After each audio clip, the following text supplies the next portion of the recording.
Liam et Théo, leurs premières années de lycée étaient tout bonnement simples.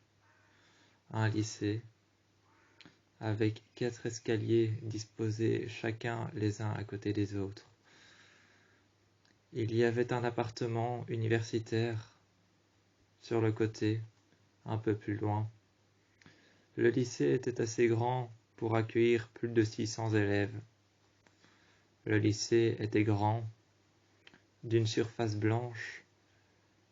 Sur le côté, on pouvait voir qu'il prenait tout un terrain.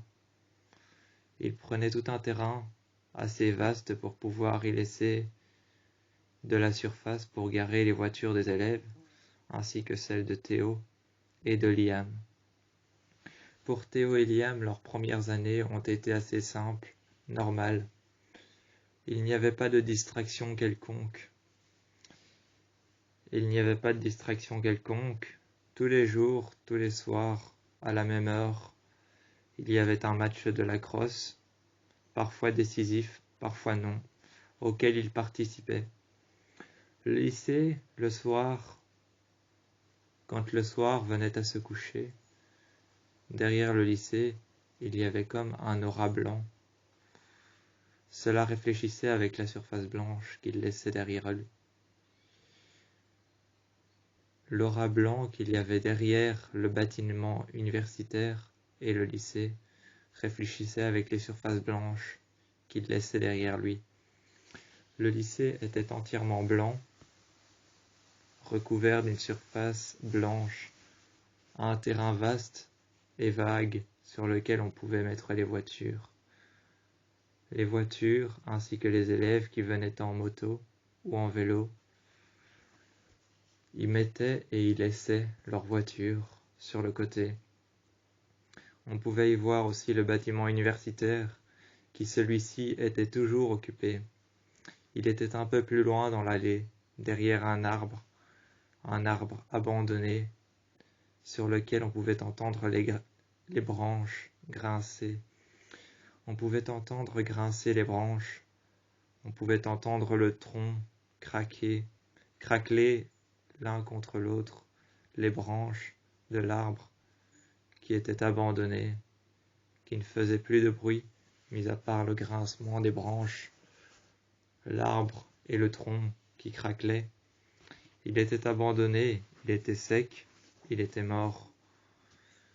C'était un arbre mort représenté devant le bâtiment universitaire. Le bâtiment universitaire était le plus proche du terrain de football.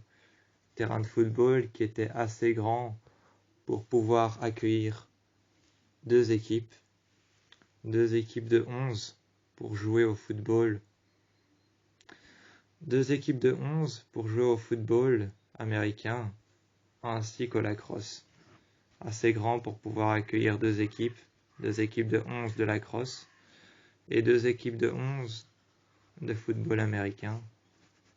Assez grand pour pouvoir accueillir ça, ainsi qu'un stade juste devant, sur lequel il y avait les gradins avec les personnes qui venaient s'y placer pour pouvoir regarder Théo et Liam jouer le soir lors de leur match décisif, remportant des points, gagnant à travers l'équipe adverse.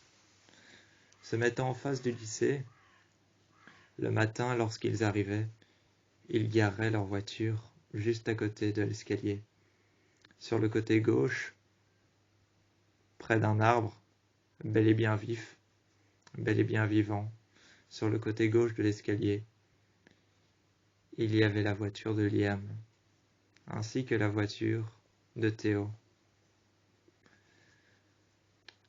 Ainsi que plus tard, ils ouvrirent le coffre de la voiture, prirent leur sac qu'ils mirent sur leur dos, ils partirent, ils refermèrent le coffre, les portes, prirent leur cours.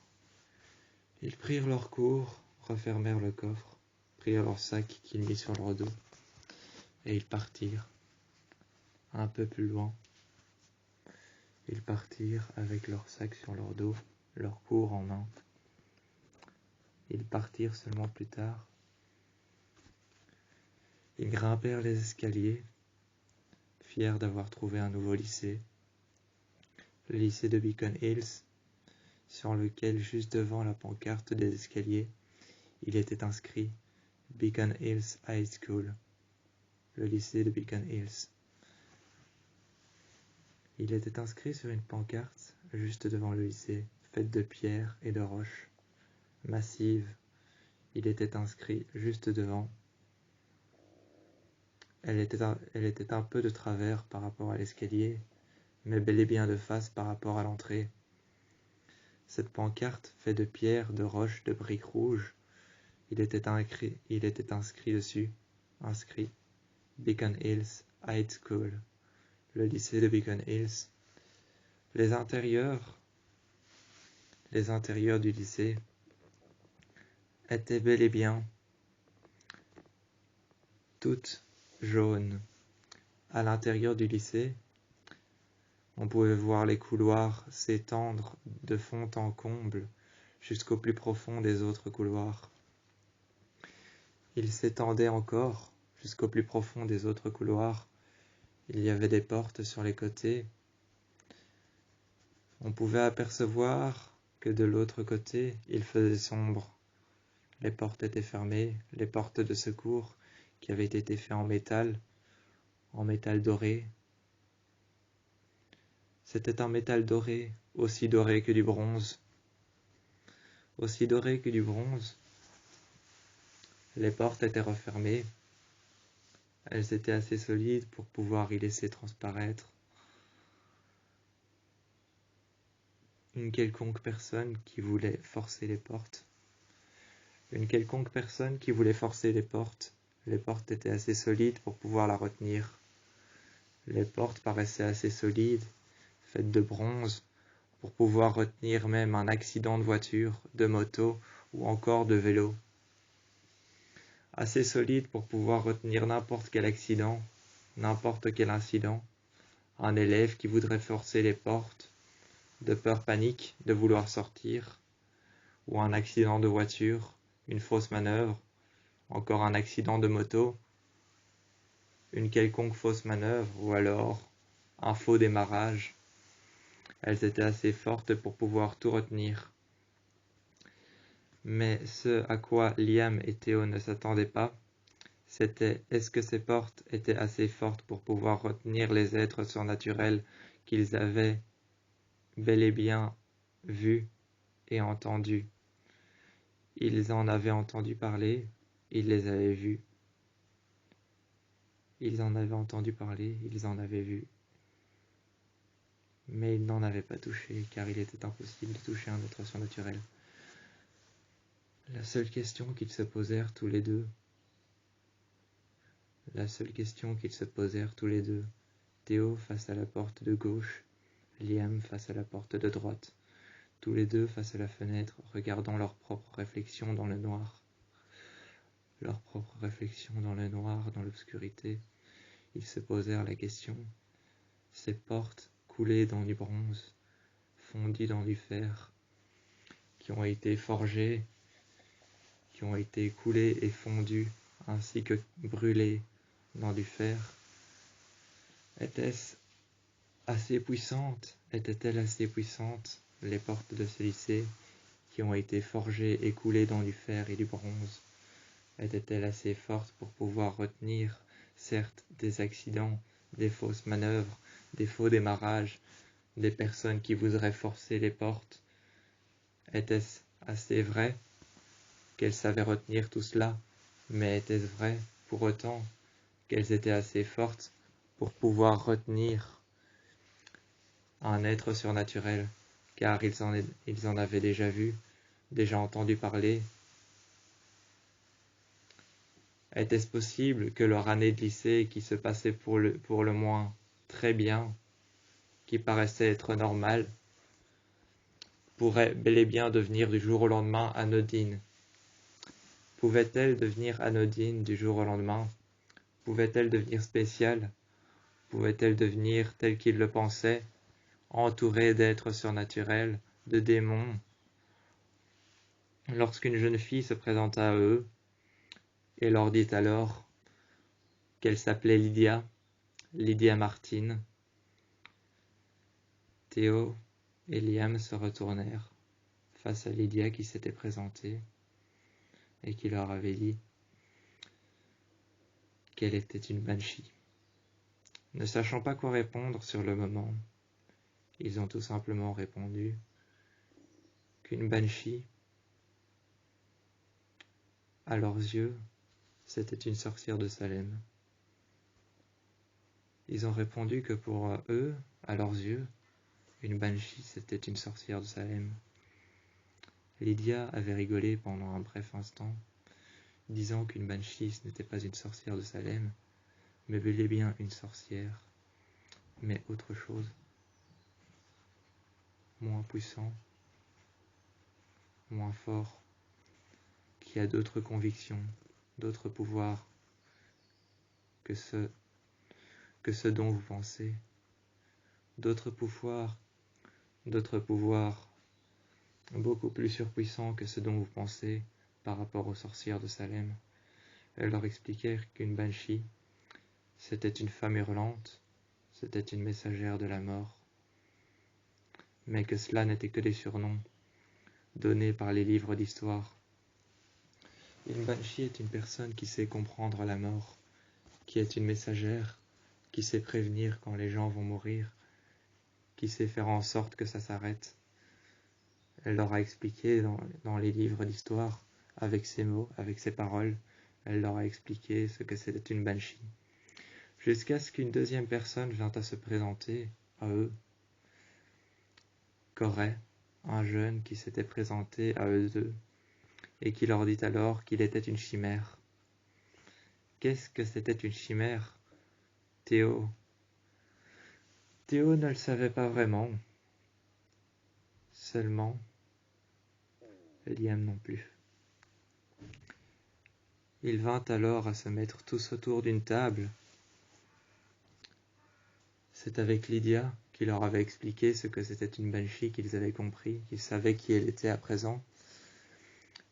Corey se mit alors à expliquer ce que c'était une chimère. C'était une sorte de loup-garou, avec d'autres pouvoirs plus surpuissants, plus rapides, plus perfides et plus intrépides, qui ont été mélangés à l'ADN d'autres choses. Tel que lui était une chimère, il dit alors qu'il avait été mélangé avec l'ADN de certaines choses, certaines créatures, certains êtres surnaturels, mais qu'il était à la fois tout bonnement un être humain, qui avait été mélangé avec certains êtres naturels et surnaturels, certains esprits, certains démons, certaines bestioles faisant partie du bestiaire. Il leur expliqua alors pendant longtemps ce que c'était une chimère génétique. Il leur expliqua pendant longtemps ce que c'était. Il comprit alors ce qu'était Corey. Ensuite, à la table, vint à les accompagner Scott, qui expliqua que lui, il était un loup-garou.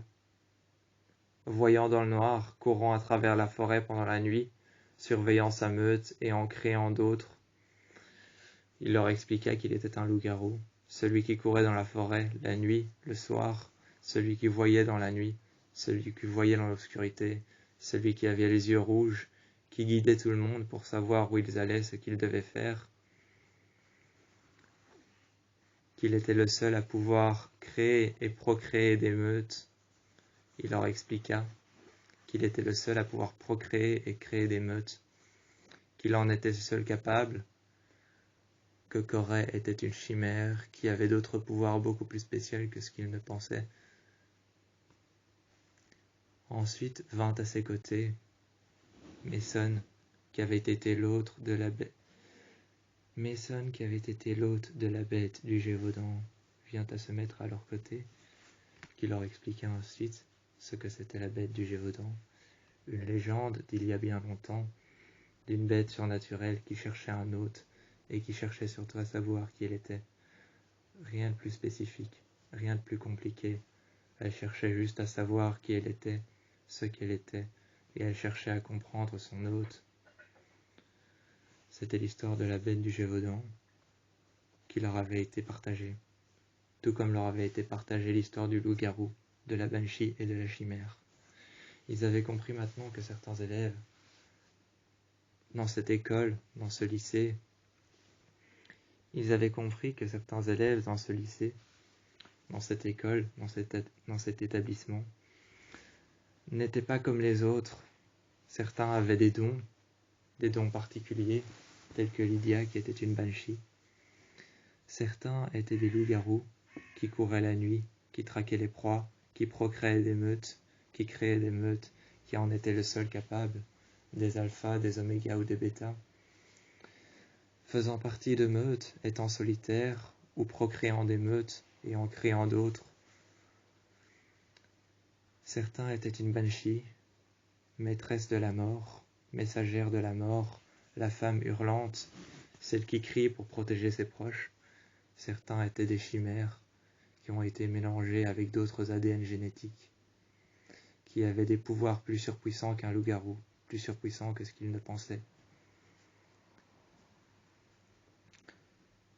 Lorsque Liam s'est rapproché de Théo, Corey a entendu le cœur de Théo battre exactement à la même mesure, au même battement de cœur que le sien.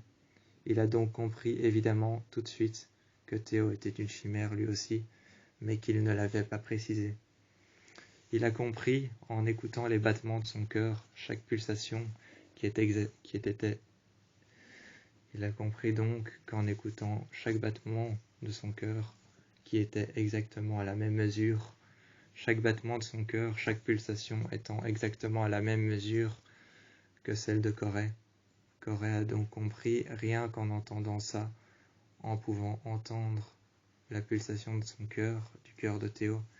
Il a donc compris que comme cela était à la même mesure que ses pulsations de cœur, qui étaient les mêmes que Théo, il a donc compris qu'il était lui aussi une chimère génétique, mélangée avec l'ADN synthétique d'un autre être surnaturel, d'un autre être naturel, et qu'il était avant tout un loup-garou, qui avait été mélangé avec d'ADN synthétique, d'ADN normal, d'être naturel et surnaturel, faisant de lui une chimère génétique. Une chimère génétique est avant tout un loup-garou qui a été mélangé avec plusieurs ADN, devenant ainsi une forme génétique de plusieurs ADN synthétiques mélangés l'une entre elles. Il leur a donc expliqué ça, que Théo était une chimère, tout comme Corey, une chimère génétique. Puis ensuite, Liam a demandé à Corey ce qu'il était, et Scott a répondu à sa place, en sachant qu'il avait vu ses yeux devenir jaunes. Il lui a répondu: tu es tout simplement un loup, comme moi.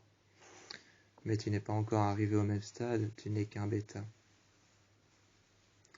Tu dois encore apprendre à devenir oméga, puis tu pourras devenir alpha, un jour ou l'autre. Mais cela demande de l'entraînement, de la conviction et savoir contrôler son self-control.